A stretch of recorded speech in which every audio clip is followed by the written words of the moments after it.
Right now, Congress should do what's in the best interests of the economy and the American people. And that's move beyond this manufactured crisis and work together to focus on growth, jobs, and providing the vital services that Americans all across the country depend on, including the services that FEMA provides.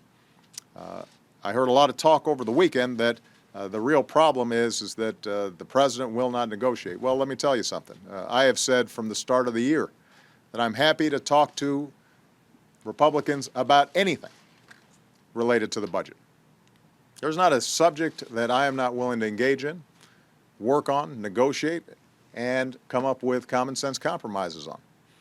What I've said is that I cannot do that under the threat that if Republicans don't get 100% of their way, they're going to either shut down the government or they are going to default on America's debt. We're not going to negotiate under the threat of a prolonged shutdown until Republicans get 100% of what they want. We're not going to negotiate under the threat of economic catastrophe that economists and CEOs increasingly warn would result if Congress chose to default on America's obligations. Now, the other thing I heard over the weekend was this notion that Congress doesn't have the capacity to end this shutdown.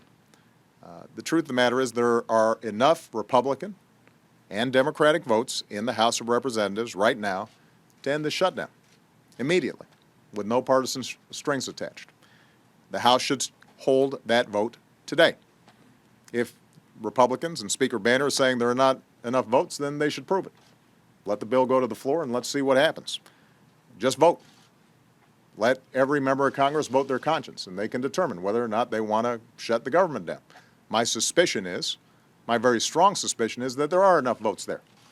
And the reason that Speaker Boehner hasn't called a vote on it is because he doesn't apparently want to see the government shutdown end at the moment, unless he's able to extract concessions that don't have anything to do with the budget. Well, I think the American people simply want government to work. And there's no reason that there has to be a shutdown in order for the kinds of negotiations Speaker Boehner says he wants to proceed. Hold a vote. Call a vote right now, and let's see what happens. The second thing Congress needs to do is to raise the debt ceiling next week so the Treasury can pay the bills that Congress has already spent. That's what most Americans do if they buy something. They buy a car, if they buy a house, if they put something on a credit card, they understand they got to pay the bills. This is something routine. It's been done more than 40 times since Ronald Reagan was president. It has never before been used in the kind of ways that the Republicans are talking about using it right now.